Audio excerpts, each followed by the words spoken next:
ನಮಸ್ತೆ. ಚಂದನ್ ವಾಹಿನಿಯ ಎಲ್ಲ ಪ್ರೀತಿಯ ವೀಕ್ಷಕರಿಗೂ ಯೋಗ ಕಾರ್ಯಕ್ರಮಕ್ಕೆ ಆತ್ಮೀಯವಾದಂತ ಸ್ವಾಗತ. ಹೇಗೆ ಯೋಗಾಭ್ಯಾಸದ ಮುಖೇನ ಬೆನ್ನು ನೋವು ಎನ್ನುವಂತ ಸಮಸ್ಯೆಯಿಂದ ದೂರ ಉಳಿಬಹುದು, ಇನ್ನು ಬೆನ್ನು ನೋವು ಬಂದಂತವರು ಹೇಗೆ ಯೋಗಾಭ್ಯಾಸ ಮುಖೇನ ಆ ಸಮಸ್ಯೆಯಿಂದ ಸಂಪೂರ್ಣವಾಗಿ ಗುಣಮುಖರಾಗಬಹುದು, ಎಲ್ಲ ಮಾಹಿತಿಯನ್ನ ತಿಳಿಸ್ಕೊಡೋದಕ್ಕೆ ಇವತ್ತಿನ ಕಾರ್ಯಕ್ರಮದಲ್ಲಿ ನಮ್ಮ ಜೊತೆಗಿದ್ದಾರೆ ಡಾಕ್ಟರ್ ಆಶ್ರಿತಾ ಅವರು ಹಾಗೂ ಡಾಕ್ಟರ್ ದರ್ಶನ್ ಅವರು. ಅವ್ರಿಗೆ ಕಾರ್ಯಕ್ರಮಕ್ಕೆ ಸ್ವಾಗತವನ್ನ ಕೋರ್ತಾ ಇದ್ದೇನೆ. ಡಾಕ್ಟರ್, ಇಬ್ಬರಿಗೂ ಕೂಡ ಕಾರ್ಯಕ್ರಮಕ್ಕೆ ಪ್ರೀತಿಯ ಸ್ವಾಗತ. ನಮಸ್ತೆ. ಎಕ್ಸರ್ಸೈಸ್ ಮುಖಾಂತರ ಅಥವಾ ಯೋಗಾಭ್ಯಾಸದ ಮುಖಾಂತರಾಗಿ ನಾವು ಮಾನಸಿಕ ಒತ್ತಡ ಹಾಗೂ ದೈಹಿಕವಾಗಿ ಕೂಡ ಸದೃಢವಾಗ್ತಾ ಹೋಗ್ಬೋದು. ಈ ಅಭ್ಯಾಸಗಳನ್ನ ಇವತ್ತು ನಾವು ನೋಡ್ತಾ ಹೋಗೋಣ. ಈಗ ನಿಧಾನಕ್ಕೆ ಎರಡೂ ಕಾಲುಗಳನ್ನ ಜೋಡಿಸಿ ಮುಂದಿನ ಅಭ್ಯಾಸ ಸೇತು ಬಂಧಾಸನ. ಈಗ ನಿಧಾನಕ್ಕೆ ಎರಡೂ ಮಂಡಿಯನ್ನು ಮಡಚಿ ಎರಡೂ ಕೈಗಳ ಸಹಾಯದಿಂದ ಮಣಿಕಟ್ಟಿನ ಭಾಗವನ್ನ ಇಟ್ಕೊಳ್ಳೋ ಅಭ್ಯಾಸ ಮಾಡಿ. ಅದು ಸಾಧ್ಯ ಆಗ್ಲಿಲ್ಲ ಅಂದ್ರೆ ನಿಮ್ಮ ಕೈಗಳನ್ನ ನಿಮ್ಮ ಪಾದಗಳ ಪಕ್ಕ ಊರ್ತಾ ಹೋಗ್ಬೋದು. ಈಗ ನಿಧಾನಕ್ಕೆ ಉಸಿರನ್ನ ತಗೊಳ್ಳುವಾಗ ನಮ್ಮ ಸೊಂಟದ ಭಾಗವನ್ನ ನಮ್ಗೆ ಎಷ್ಟು ಸಾಧ್ಯನೋ ಅಷ್ಟು ಮೇಲಕ್ಕೆ ಚಾಚ್ತಾ ಹೋಗ್ಬೇಕು. ಸಹಜ ಉಸಿರಾಟ. ಈಗ ನಿಧಾನಕ್ಕೆ ಉಸಿರನ್ನ ಹೊರ ಹಾಕುವಾಗ ನಮ್ಮ ಸೊಂಟದ ಭಾಗವನ್ನ ಕೆಳಗಡೆ ಇಳಿಸ್ತಾ ಹೋಗೋಣ ಹಾಗೂ ಕಾಲನ್ನ ಹೊರ ಚಾಚಿ ಕೈಗಳ ಮಧ್ಯೆ ಅಂತರ ಕೊಡಿ. ವಿಶ್ರಾಂತಿ. ನಾವು ಪ್ರತಿ ಆಸನಗಳು ಮಾಡುವಾಗ ಅದಾದ ಮೇಲೆ ವಿಶ್ರಾಂತಿಯನ್ನ ತಗೊಂತಾ ಹೋಗ್ಬೇಕು. ಈಗ ಮುಂದಿನ ಅಭ್ಯಾಸ ಹೊಟ್ಟೆ ಮೇಲೆ ಮಲಗಿ ಮಾಡುವಂತಹ ಅಭ್ಯಾಸಗಳಿಗೆ ಹೋಗೋಣ.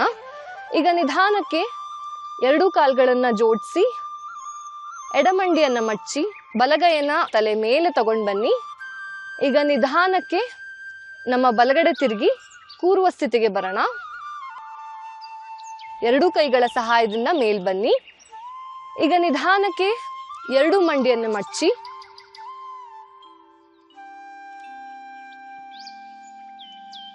ಈಗ ಕೈಗಳನ್ನ ಮೇಲಕ್ಕೆ ಚಾಚ್ತಾ ಹೋಗೋಣ ಉಸಿರು ತಗೊಂತ, ಹಾಗೂ ಉಸಿರು ಹೊರ ಹಾಕ್ತಾ ನಿಧಾನಕ್ಕೆ ಕೈಗಳನ್ನ ಕೆಳಗಡೆ ಇಳಿಸ್ತಾ ನಮ್ಮ ಬೆನ್ನನ್ನ ಕೂಡ ಕೆಳಗಡೆ ಇಳಿಸ್ತಾ ಹೋಗೋಣ. ಹಾಗೂ ಹೊಟ್ಟೆ ಮೇಲೆ ಮಾಲ್ಗಿ ಮಾಡುವಂತ ಆಸನ ಅಭ್ಯಾಸಕ್ಕೆ ಕಾಲ್ಗಳನ್ನ ಹೊರ ಚಾಚಿದೀವಿ. ಮಕರಾಸನದಲ್ಲಿ ಅಭ್ಯಾಸ ಮಾಡ್ತಾ ಇದ್ದೀವಿ. ವಿಶ್ರಾಂತಿ. ಎರಡೂ ಕೈಗಳನ್ನ ನಿಮ್ಮ ಬಲಗೈಯನ್ನ ಎಡ ಭುಜದ ಮೇಲೆ ಹಾಗೂ ಎಡಗೈಯನ್ನ ಬಲ ಭುಜದ ಮೇಲೆ ಇಟ್ಕೊಳ್ಳಿ. ನಿಮ್ಮ ಗದ್ದವನ್ನ ನಿಮ್ಮ ಕೈಗಳ ಮೇಲೆ ಇಟ್ಕೊಳ್ಳಿ ಹಾಗೂ ಕಾಲ್ಗಳ ಮಧ್ಯೆ ಅಂತರ ಕೊಡಿ. ಇದು ಮಕರಾಸನ. ಬೆನ್ನು ನೋವು ಸಮಸ್ಯೆ ಇರುವವರು ಈ ವಿಶ್ರಾಂತಿಯ ಸ್ಥಿತಿಯನ್ನ ನೀವು ಯಾವಾಗ್ಲೂ ಅಭ್ಯಾಸ ಮಾಡ್ಬೋದು. ಇದರಿಂದಾಗಿ ನಮ್ಮ ಬೆನ್ನಿನ ಮೂಳೆಗಳಿಗೆ ವಿಶ್ರಾಂತಿ ಸಿಗುತ್ತದೆ ಹಾಗೂ ಸ್ನಾಯುಗಳಿಗೆ ಕೂಡ ವಿಶ್ರಾಂತಿ ಸಿಗುತ್ತದೆ. ಈಗ ಮುಂದಿನ ಅಭ್ಯಾಸ ಭುಜಂಗಾಸನ. ನಿಧಾನಕ್ಕೆ ಪಾದಗಳನ್ನ ಜೋಡಿಸ್ತಾ ಹೋಗಿ, ಹಸ್ತಗಳನ್ನ ನಿಮ್ಮ ಎದೆ ಪಕ್ಕ ಇಟ್ಕೊಂತ ಹೋಗಿ. ಈಗ ನಿಧಾನಕ್ಕೆ ಉಸಿರನ್ನ ತಗೊಳ್ಳುವಾಗ ನಿಮ್ಮ ಗಲ್ಲವನ್ನ ಹಾಗೂ ಭುಜವನ್ನ ಎದೆ ಭಾಗ ತನಕ ಲಿಫ್ಟ್ ಮಾಡ್ತಾ ಹೋಗಿ. ಎಷ್ಟು ಸಾಧ್ಯನೋ ಅಷ್ಟು ಲಿಫ್ಟ್ ಮಾಡಿ ಮೇಲ್ ನೋಡೋ ಅಭ್ಯಾಸವನ್ನ ಮಾಡಿ. ಸಹಜ ಉಸಿರಾಟ. ಈಗ ನಿಧಾನಕ್ಕೆ ಉಸಿರನ್ನ ಹೊರ ಹಾಕ್ತಾ ನಿಮ್ಮ ಎದೆಯ ಭಾಗ ಹಾಗೂ ಗಲ್ಲದ ಭಾಗವನ್ನ ಕೆಳಗಡೆ ಬರ್ತಾ ಹೋಗ್ಲಿ. ಈಗ ನಿಧಾನಕ್ಕೆ ಮತ್ತೆ ಮಕರಾಸನದಲ್ಲಿ ವಿಶ್ರಾಂತಿ. ಕಾಲ್ಗಳ ಮಧ್ಯೆ ಅಂತರ ಕೊಡಿ ಹಾಗೂ ಕೈಗಳನ್ನ ಆಪೋಸಿಟ್ ಭುಜಗಳ ಮೇಲೆ ಇಡ್ತಾ ಹೋಗಿ. ಗಲ್ಲವನ್ನ ಎರಡೂ ಕೈಗಳ ಮೇಲೆ ಇಡಿ. ಮುಂದಿನ ಅಭ್ಯಾಸ ಶಲಭಾಸನ. ಈಗ ನಿಧಾನಕ್ಕೆ ಕಾಲ್ಗಳನ್ನ ಜೋಡಿಸಿ ಕೈಗಳನ್ನ ದೇಹದ ಅಕ್ಕಪಕ್ಕ ಇಟ್ಕೊಂತ ಹೋಗಿ. ಈಗ ನಿಧಾನಕ್ಕೆ ನಮ್ಮ ಹಸ್ತಗಳನ್ನ ತೊಡೆಯ ಕೆಳಗಡೆ ಇಟ್ಕೊಂತ ಹೋಗಿ. ಈಗ ನಿಧಾನಕ್ಕೆ ಉಸಿರನ್ನ ತಗೊಂತ ಎರಡೂ ಕಾಲ್ಗಳನ್ನ ಎಷ್ಟು ಸಾಧ್ಯವೋ ಅಷ್ಟು ಮಂಡಿಯನ್ನ ನೇರವಾಗಿಟ್ಕೊಂಡು ಮೇಲ್ ಚಾಚ್ತಾ ಇದ್ದೀವಿ. ಸಹಜ ಉಸಿರಾಟ. ಈಗ ನಿಧಾನಕ್ಕೆ ಉಸಿರನ್ನ ಹೊರ ಹಾಕ್ತಾ ನಿಧಾನಕ್ಕೆ ಪಾದಗಳನ್ನ ಇಳಿಸ್ತಾ ಹೋಗೋಣ. ಮತ್ತೆ ವಿಶ್ರಾಂತಿ. ಈಗ ನಿಧಾನಕ್ಕೆ ಕೈಗಳನ್ನ ಆಪೋಸಿಟ್ ಭುಜದ ಮೇಲೆ ಇಟ್ಕೊಂತ ಹೋಗಿ ಹಾಗೂ ಕಾಲ್ಗಳ ಮಧ್ಯೆ ಅಂತರ ಕೊಡಿ. ಮಕರಾಸನದ ಅಭ್ಯಾಸ ವಿಶ್ರಾಂತಿ. ಈಗ ಕುತ್ಕೊಂಡು ಮಾಡುವ ಆಸನ ಅಭ್ಯಾಸಗಳಿಗೆ ಹೋಗೋಣ. ಈಗ ನಿಧಾನಕ್ಕೆ ನಮ್ಮ ಕೈಗಳನ್ನು ನಾವು ಎದೆ ಪಕ್ಕ ಇಟ್ಕೊತಾ ಇದ್ದೀವಿ ಹಾಗೂ ನಿಧಾನಕ್ಕೆ ಪೃಷ್ಠದ ಭಾಗವನ್ನ ನಮ್ಮ ಹಿಮ್ಮಡಿ ಮೇಲೆ ಇಟ್ಕೊಂಡು ಕೂರುವ ಸ್ಥಿತಿಗೆ ಬರ್ತಾ ಇದ್ದೀವಿ. ಇದು ಶಶಾಂಕಾಸನದ ಅಭ್ಯಾಸ. ಈ ಅಭ್ಯಾಸದಿಂದಾಗಿ ಕೂಡ ನಮ್ಮ ಬೆನ್ನಿನ ಸ್ನಾಯುಗಳಿಗೆ ಆದಷ್ಟು ವಿಶ್ರಾಂತಿ ಸಿಗುತ್ತದೆ. ನಾವು ಇವಾಗ ಹಿಮ್ಮಡಿ ಮೇಲೆ ಕುತ್ಕೊಂಡಿದ್ದೀವಿ, ನಮ್ಮ ಹಣೆಯನ್ನು ನೆಲಕ್ಕೆ ತಾಕ್ಸೋ ಪ್ರಯತ್ನ ಮಾಡಿದ್ದೀವಿ. ಈಗ ನಿಧಾನಕ್ಕೆ ಉಸಿರನ್ನ ತಗೊಂತ ಎರಡೂ ಕೈಗಳನ್ನ ಮೇಲಕ್ಕೆ ಚಾಚ್ತಾ ಹೋಗೋಣ ಹಾಗೂ ಉಸಿರನ್ನ ಹೊರ ಹಾಕ್ತಾ ನಿಧಾನಕ್ಕೆ ಕೈಗಳನ್ನ ಕೆಳಗಡೆ ಇಳಿಸ್ತಾ ಹೋಗೋಣ. ಈಗ ನಿಧಾನಕ್ಕೆ ಮುಂದಿನ ಅಭ್ಯಾಸ ಮಾರ್ಜಾರಿಯಾಸನದ ಅಭ್ಯಾಸ. ಎರಡು ಕಾಲ್ಗಳ ಮಧ್ಯೆ ಸ್ವಲ್ಪ ಅಂತರ ಕೊಡಿ, ಎರಡು ಮಂಡಿಯ ಮಧ್ಯೆ ಸ್ವಲ್ಪ ಅಂತರ ಕೊಡಿ. ಈಗ ನಿಮ್ಮ ಎಲ್ಬೋವಿನ ಭಾಗವನ್ನ ನಿಮ್ಮ ಮಂಡಿಯ ಮುಂದೆ ಇಟ್ಕೊಳ್ಳಿ ಹಾಗೂ ಹಸ್ತವನ್ನ ನೇರವಾಗಿ ಇಟ್ಕೊಳ್ಳಿ. ಈಗ ನಿಧಾನಕ್ಕೆ ನಿಮ್ಮ ಪೃಷ್ಠದ ಭಾಗವನ್ನ ಮೇಲೆ ತಗೊಂಡು ಬನ್ನಿ. ಮಾರ್ಜಾರಿಯಾಸನದ ಅಭ್ಯಾಸ. ಈಗ ನಿಧಾನಕ್ಕೆ ಉಸಿರನ್ನ ತಗೊಂತ ನಮ್ಮ ಕುತ್ತಿಗೆ ಭಾಗವನ್ನ ಮೇಲ್ ಮಾಡ್ತಾ ಹಾಗೂ ಬೆನ್ನಿನ ಭಾಗವನ್ನ ಆದಷ್ಟು ಕೆಳಗಡೆ ಮಾಡ್ತಾ ಹೋಗೋಣ ಹಾಗೂ ಉಸಿರನ್ನ ಹೊರ ಹಾಕ್ತಾ ನಿಧಾನಕ್ಕೆ ಕುತ್ತಿಗೆ ಭಾಗವನ್ನ ಕೆಳಗಡೆ ಮಾಡ್ತಾ ಬೆನ್ನಿನ ಭಾಗವನ್ನ ಮೇಲ್ ಮಾಡ್ತಾ ಹೋಗೋಣ.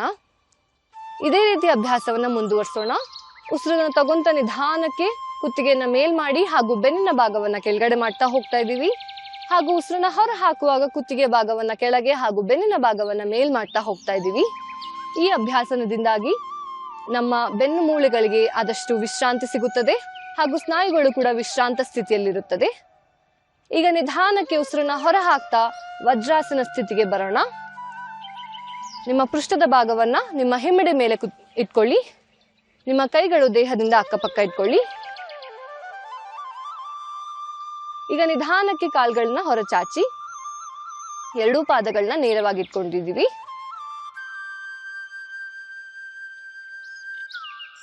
ಮುಂದಿನ ಆಸನ ಅಭ್ಯಾಸ ವಕ್ರಾಸನ. ಈಗ ನಿಧಾನಕ್ಕೆ ನಾವು ಎಡಮಂಡಿಯನ್ನ ಮಡಿಸ್ತಾ ಇದ್ದೀವಿ. ಉಸಿರನ್ನ ತಗೊಂತ ಎರಡೂ ಕೈಗಳನ್ನ ಭುಜದ ನೇರಕ್ಕೆ ಚಾಚ್ತಾ ಇದ್ದೀವಿ ಹಾಗೂ ಉಸಿರನ್ನ ಹೊರ ಹಾಕ್ತಾ ನಿಧಾನಕ್ಕೆ ಎಡಗಡೆ ತಿರುಗಿ ನಿಧಾನಕ್ಕೆ ನಮ್ಮ ಎಡಹಸ್ತವನ್ನ ಬೆನ್ನಿನ ಹಿಂದೆ ಊರ್ತಾ ಇದ್ದೀವಿ ಹಾಗೂ ಬಲಗೈನ ತಗೊಂಡು ನಮ್ಮ ಎಡ ಮಣಿಕಟ್ಟಿನ ಭಾಗವನ್ನ ಇಟ್ಕೊತಾ ಇದ್ದೀವಿ. ಈಗ ನಿಧಾನಕ್ಕೆ ನಾವು ಎಡಗಡೆಯಿಂದ ಹಿಂದೆ ತಿರುಗಿ ನೋಡುವ ಅಭ್ಯಾಸ ಮಾಡೋಣ. ಈ ಸ್ಥಿತಿಯಲ್ಲಿ ಸಹಜ ಉಸಿರಾಟದ ಮೇಲೆ ಗಮನ ಕೊಡ್ತಾ ಹೋಗೋಣ.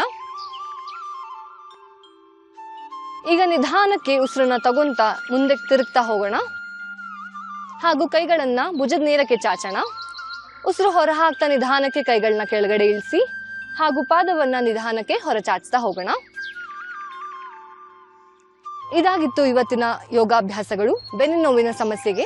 ಈ ಅಭ್ಯಾಸಗಳನ್ನ ದಿನಾಲೂ ಅಭ್ಯಾಸ ಮಾಡೋದ್ರಿಂದಾಗಿ ನಮ್ಮ ಬೆನ್ನು ನೋವಿನ ಸಮಸ್ಯೆ ಆದಷ್ಟು ಕಡಿಮೆ ಆಗ್ತಾ ಹೋಗುತ್ತೆ. ಬೆನ್ನು ನೋವಿನ ಸಮಸ್ಯೆ ಇರುವಾಗ ಈ ಆಸನಗಳ ಅಭ್ಯಾಸಗಳನ್ನ ವೈದ್ಯರ ಸಲಹೆ ಮೇರೆಗೆ ಮಾಡಿ ಹಾಗೂ ಇದರ ಉಪಯೋಗಗಳನ್ನ ಪಡೆದುಕೊಳ್ಳಬಹುದು. ಇಂದಿನ ಕಾರ್ಯಕ್ರಮವನ್ನ ಪ್ರಾರ್ಥನೆಯೊಂದಿಗೆ ಮುಗಿಸೋಣ. ಈಗ ನಿಧಾನಕ್ಕೆ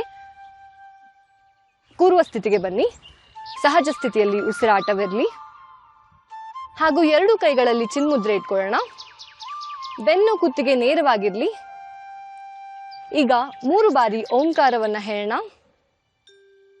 ಉಸಿರನ್ನ ತಗೊಳ್ಳಿ. ಉಸಿರನ್ನ ಹೊರ ಹಾಕುವಾಗ ಓಂಕಾರವನ್ನ ಉಚ್ಚಾರಣೆ ಮಾಡ್ತಾ ಹೋಗೋಣ.